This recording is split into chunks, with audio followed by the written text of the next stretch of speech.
اتعملت ناحيه الشمال.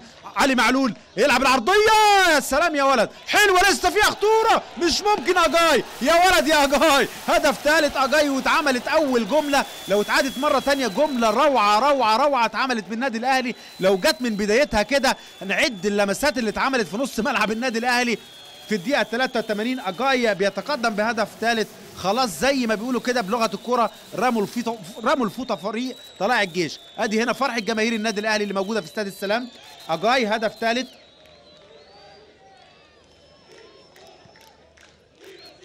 هدفين، ادي اتعملت مره واثنين وثلاثه، واتعملت ناحيه الشمال، والعرضيه حلوه غيرت اتجاهها ويلمسها مره ثانيه خط الظهر، وتتهيأ لاجاي اللي يحطها في الجول عشان يبقى هدف ثالث في الدقيقه 83.